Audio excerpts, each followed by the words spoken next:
What's good, Commanders fans? So, quick video again. Team captains were named. So, Carson Wentz, Terry McLaurin for the second time in a row. Terry was a captain last year, rightfully so. He's been a great leader, a great example. He's just, an example of what you want from a player, an extension of Ron Rivera.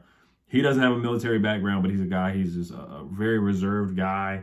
Leads by example. No trouble on or off the field. Just a leader on the field, off the field. No question marks about this guy. He's a hard worker. It looks like a vocal leader out there too, as well. So number one wide receiver in this league, man. Got the contract extension.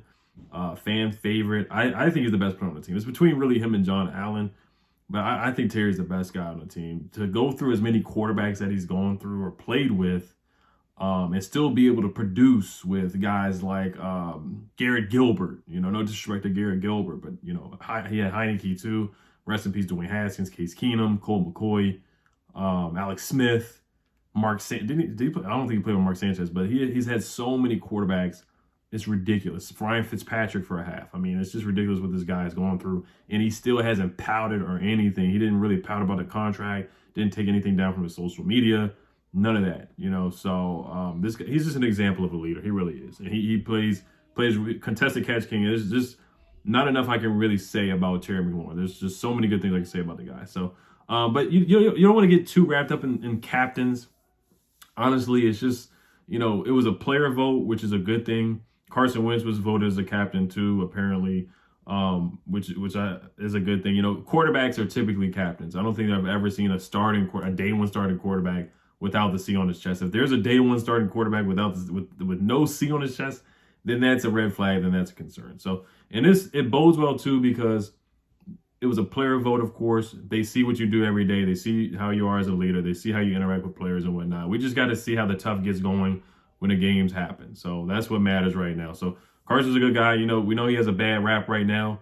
I think he's been unfairly projected or ranked by outsiders and stuff. Jim Irsay hates him with his guts, and said all these bad things about him. But I think this is a revenge season for Carson Wentz. I think it's a bounce back year for Carson. And Carson had a solid year last year, 27 touchdowns, 7 picks. I know it doesn't tell the story. Top 10 in quarterback rating, top 10 in QBR as well. So Carson had a solid year. He didn't have a bad year. Everybody acts like he was so awful last year. Like somebody ranked him the 28th quarterback behind Geno Smith and Trey Lance and some other people, Daniel Jones. That's so disrespectful. I'm Carson Wentz. I'm looking at that list, and I'm going crazy this year. He lost to the Jaguars last year. This is a revenge game for him to start out this year. And he has a legitimate receiving core. He has never had that in his career. Eagles, his best receiver was Alshon Jeffrey. They had to play with guys like Jalen Reagor and Aguilar. Aguilar's not that bad, but still, you could have drafted so many better receivers. So this will be his best wide receiver core. And you got Logan Thomas coming back soon. So you got a legitimate running back, Antonio Gibson and Brian Robinson, if he does play this year, J.D. McKissick. So he's a legitimate weapon. So I'm looking forward to a solid, good year for Carson Wentz. Logan Thomas, great guy again, a leader on the field, off the field.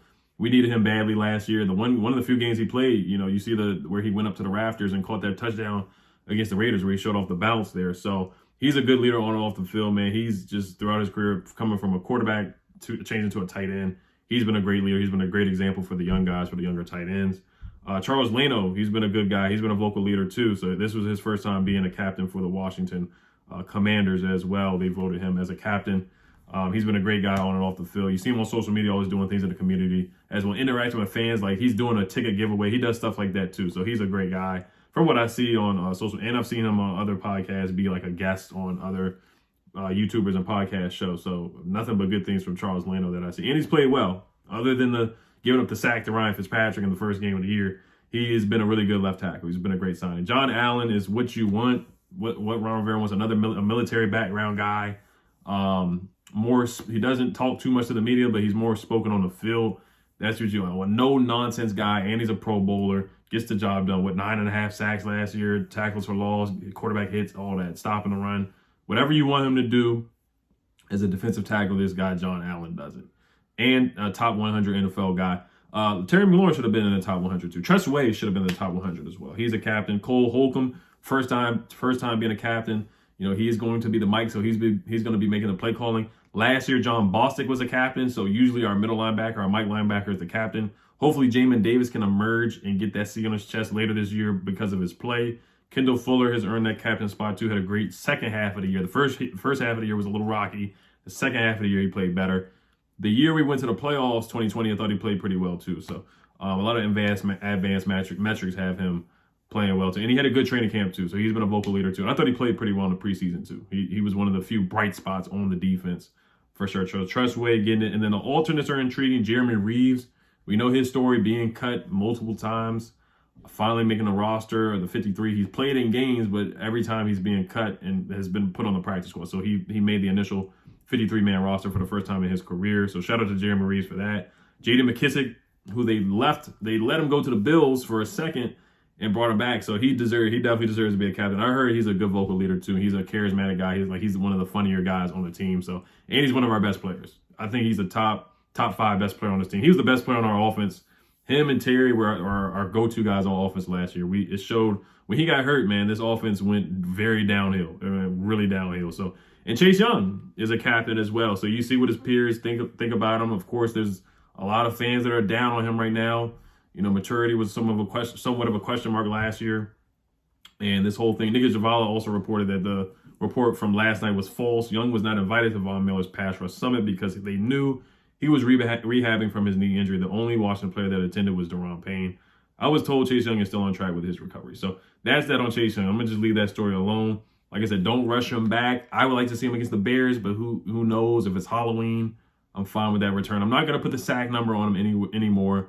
I know it's not all about sacks, but you do want to see him at least get 6 or 7. I think he's capable of doing that and impacting the game and forcing fumbles, you know, strip sacks, strip fumbles. And that's the kind of player that we wanted to see, that we drafted at number 2. He has to live up to the hype.